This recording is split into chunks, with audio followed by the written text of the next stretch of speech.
bringing news that matters to you. You're watching the Bahamas Tonight Northern Edition.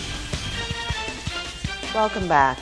The Bahamas is the central focus today as Christians around the world take time out to participate in the annual World Day of Prayer. It is a global ecumenical movement of informed prayer and prayerful action organized and led by Christian women who call the faithful together on the first Friday in March each year to observe a common day of prayer. The service is written by a different country each year, and that country becomes the focus of prayers being lifted around the world. President of the Grand Bahama Christian Council, Reverend Peter Pinder, delivered the message during the midday service at Calvary Temple Church. He talks about the significance of this global initiative. The opportunity to call attention to the need to pray is very important, and so because this is a worldwide exercise, that's calling attention to the need for prayer is very significant because of what prayer means to us as a country. And then you just mentioned how this year the prayer service was written by the Bahamas, which means that all over the world they're using the prayer service that was planned by the local committee, and therefore it will call attention to the Bahamas and will become very much a promotional piece for our country, and we're just grateful to God that we have the privilege to be a part of that experience. Only a small group turned out for the noon service, but Reverend Pinder says when it comes to prayer, he's not moved by numbers. Sometimes if we look at the situation physically, we can become discouraged by what appears to be the lack of support. Very often when we call people together from various denominations and various churches, they do not respond in the numbers that we would like. But, you know, I always take comfort in the fact that those who come really have a good experience. And today, you know, in spite of the few people who were present, we had a very good experience.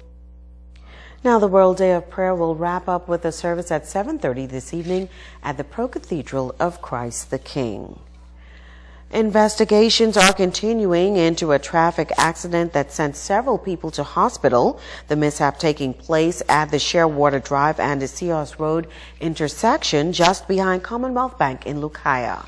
Kimberly Mullings has the story. A red Mazda RX-8 and a gray Ford Taurus collided around 4 Thursday afternoon. Police Traffic Division ASP Kenwood Taylor provided details of the accident, which sent all passengers of both vehicles to hospital by ambulance. It was a two-car collision.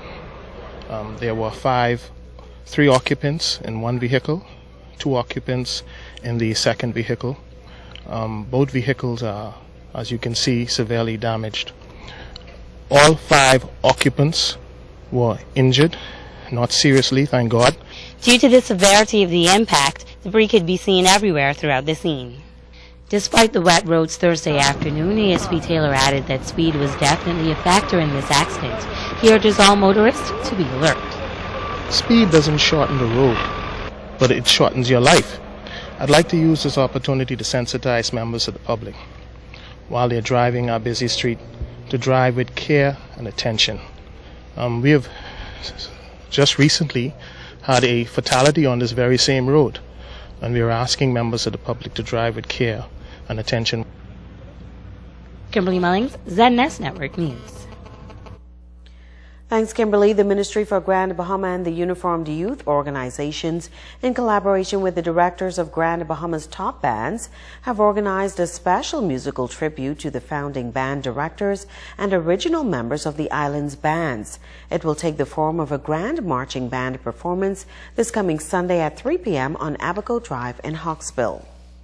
They would have played over the years the thousands of social functions here on the island of Grand Bahama, from funeral services, weddings, church anniversaries, school functions, lodge functions, dances, you name it. These gentlemen and others would have played. But that is not their greatest and most enduring legacy, in my humble opinion. Their greatest and most enduring legacy, in my humble opinion, is that they would have inspired all the marching bands, the formation of all the marching bands on this island.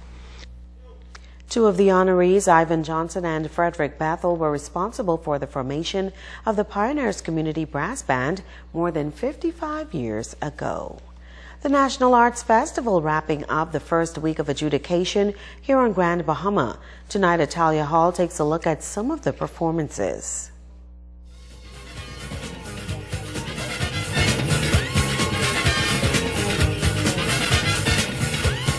The sound of music and dramatic performances are all combined to make the E. Clement Bethel National Arts Festival one of the leading cultural events in the Bahamas. The afternoon kicked off with 7 students participating in the jazz solo category, where they displayed their beautiful musical renditions. First up to the stage is Miss Sierra Sweeting from St. Paul's Methodist College.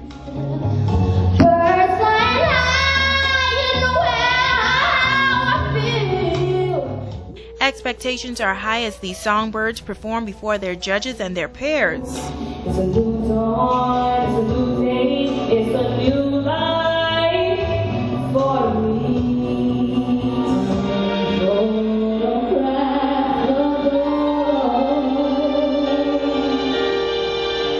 Let's be with eyes that cry. How can I go on without you? Up next, the reggae category.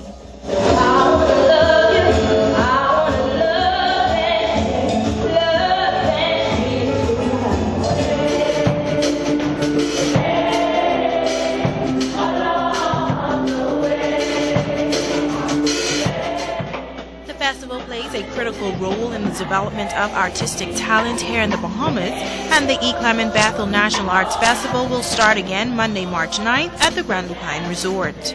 Italia Hall, ZNS Network News.